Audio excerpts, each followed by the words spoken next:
Dear football fans, welcome back. ഇപ്പം പതിവ് പോലെ തന്നെ നമ്മളെ ബാലൻഡിയോർ റാങ്കിങ് അപ്ഡേറ്റ് ആയിരിക്കുകയാണ്. വേൾഡ് കപ്പിന് ശേഷം ഇത്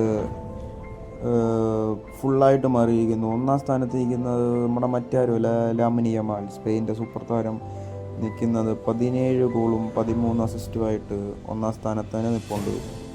നോക്കുകയാണെങ്കിൽ യമാലിൻ്റെ ഒരു വണ്ടർഫുൾ സീസണാണ് ഇത്തവണത്തെ കഴിഞ്ഞിരിക്കുന്ന season. World cup, euro cup, La Liga title ഫുള്ളായിട്ട് യമാലിൻ്റെ ഒരു വണ്ടർഫുൾ സീസണാണ് ഈ കഴിഞ്ഞ സീസണ്. യമാലാണ് വേൾഡ് കപ്പ് ഫൈനൽ കളിക്കുന്ന ആദ്യത്തെ പ്രായം കുറഞ്ഞ താരം.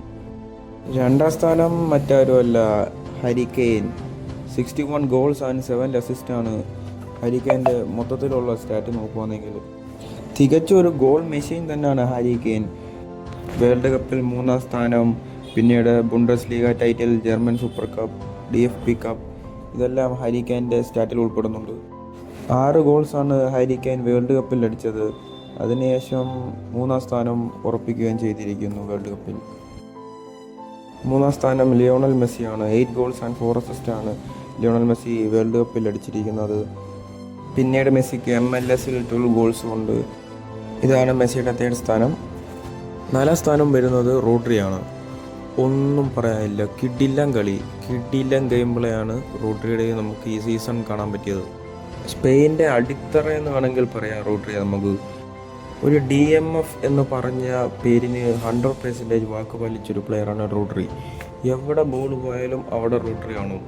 റോഡ്രിയുടെ ബാലൻഡിയോർ സ്റ്റാറ്റ് എന്ന് പറയുമ്പം യൂറോ കപ്പുണ്ട്, വേൾഡ് കപ്പുണ്ട്, euro player of the tournament ആണ് Rodri, world cup golden ball വിന്നറാണ്. പിന്നീട് നോക്കുമ്പോഴത്തേക്ക് 100 കീ പാസസ് വരുന്നുണ്ട്, 66 സക്സസ്ഫുൾ ട്രിപ്പിൾസ് വരുന്നുണ്ട്. ടോട്ടൽ ഓവറോൾ 93% പാസ് കംപ്ലീഷനുമാണ് റോഡ്രിക്ക് വരുന്നത്.